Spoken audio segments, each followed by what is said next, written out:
Bismillahirrahmanirrahim. Assalamualaikum warahmatullahi wabarakatuh.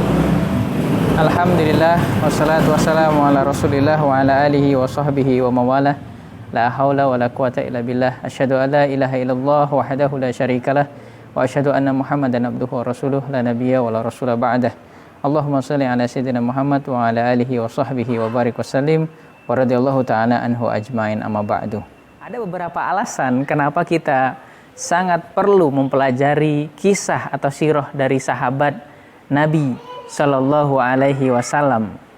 Yang pertama adalah kita mencari keridhaan Allah Subhanahu Wa Taala. Allah Subhanahu Wa Taala berfirman di dalam Quran surat At-Taubah ayat yang ke-100. A'udzubillahi minasyaitonirrajim. Was-sabiqunal awwalun minal muhajirin wal ansor walladzina tabahum bi ihsan radhiyallahu anhum wa radu'an.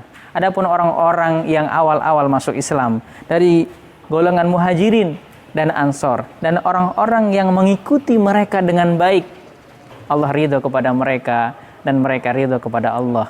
Sudah jelas sahabat baginda Nabi SAW radhiyallahu anhum telah Allah ridhoi.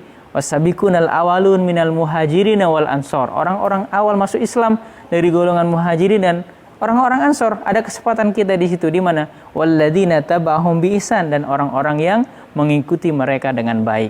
Jadi salah satu kunci kita mendapatkan keridhaan dari Allah Subhanahu wa taala, salah satunya adalah dengan kita mengikuti as-sabiqunal awalun minal muhajirin wal ansor. Bagaimana kita akan mengikuti mereka kalau kita tidak memahami, tidak mengerti dan tidak mempelajari bagaimana sirah atau kisah-kisah hidup mereka. Adapun yang kedua adalah generasi Rasul dan para sahabat ini adalah generasi yang terbaik. Allah Subhanahu wa taala berfirman di dalam Quran surat Ali Imran yang ke-110. A'udzubillahi minasyaitonirrajim. Kuntum khairu ummatin ukhrijat linnas ta'muruna bil ma'ruf wa tanhauna 'anil munkar wa tu'minuna billah. Kuntum khairu ummatin. Kalian adalah umat yang terbaik. Ibnu Abbas radhiyallahu anhu pernah mengatakan bahwa yang dimaksud dengan kuntum khairu ummah atau umat yang terbaik adalah generasi Rasul dan para sahabat.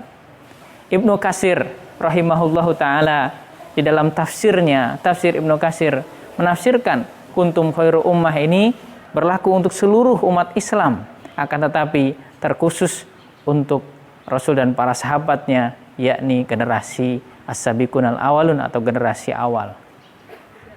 Baginda Nabi juga mengatakan khairul qurun qarni, generasi yang terbaik adalah generasiku. Oleh karena itu, dengan kita mengikuti generasi terbaik ini, harapannya kita menjadi generasi yang terbaik juga. Imam Malik rahimahullah ta'ala mengatakan bahwa kalau kita ingin berjaya, umat Islam ingin kembali bangkit, maka dia harus kembali kepada generasi terbaik. Bagaimana cara mereka bangkit? Yang ketiga, dari generasi terbaik ini kita belajar tentang at-tafaul wal hamasah, yaitu optimisme dan semangat. Kita tahu bahwa Mekah dulu hanya sebuah kampung kecil. Ada dua imperium besar, yakni imperium Romawi dan imperium Persia. Tak satu pun dari imperium besar ini melirik Mekah sebagai sasaran mereka. Akan tetapi setelah generasi ini datang, setelah Islam datang, kemudian imperium yang sangat kecil ini atau sebuah kampung kecil ini menjadi sebuah imperium besar, bahkan penantang Persia dan Romawi. Inilah optimisme para sahabat yang luar biasa yang dididik langsung oleh baginda Nabi SAW. Dari sebuah kampung kecil, kemudian mereka memiliki cita-cita yang besar sehingga nanti pada kemudian hari mereka menguasai sepertiga dunia. Dari sini kita belajar tentang at-tafaul wal hamasah, yakni optimisme dan semangat perjuangan. Yang berikutnya, dari generasi terbaik ini kita belajar mencintai dan mengikuti baginda Nabi Shallallahu Alaihi Wasallam. Bagaimana rasa cinta mereka kepada Nabi, bagaimana perjuangan mereka untuk melindungi baginda Nabi Shallallahu Alaihi Wasallam.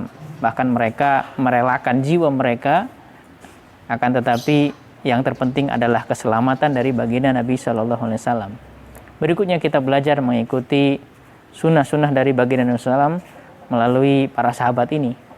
Jadi mereka melihat langsung kehidupan Nabi, menyimak langsung nasihat dari baginda Nabi SAW, dan kemudian akhirnya sampai kepada kita semua. Oleh karena itu, ketika kita ingin mencintai baginda Nabi SAW, kita mencontoh bagaimana mereka mencintai baginda Nabi SAW, kemudian dengan mengikuti sunnah-sunnah yang beliau ajarkan kepada para sahabat. Pelajaran yang berikutnya, kita belajar dari generasi terbaik ini adalah kita memahami Al-Quranul Karim. Bagaimana tidak? Al-Quran turun di tengah-tengah mereka saat mereka masih bersama baginda Nabi SAW.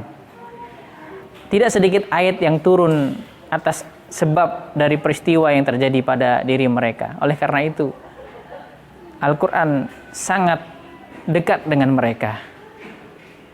Oleh karena itu, kita perlu belajar bagaimana mereka menyikapi setiap ayat Al-Quran yang turun, sehingga kita memiliki pemahaman yang benar tentang setiap ayat yang turun tersebut. Oleh karena itu, ini menjadi satu hal yang penting kita memahami dan mempelajari kisah-kisah dan sirah para sahabat baginda Nabi SAW. Baik, demikianlah beberapa hal tentang urgensi kita memahami dan mempelajari sirah dari sahabat baginda Nabi SAW. Insya Allah selanjutnya kita pelajari bersama beberapa sahabat untuk kita ambil hikmah dan ibrahnya dari kehidupan mereka. Assalamualaikum warahmatullahi wabarakatuh.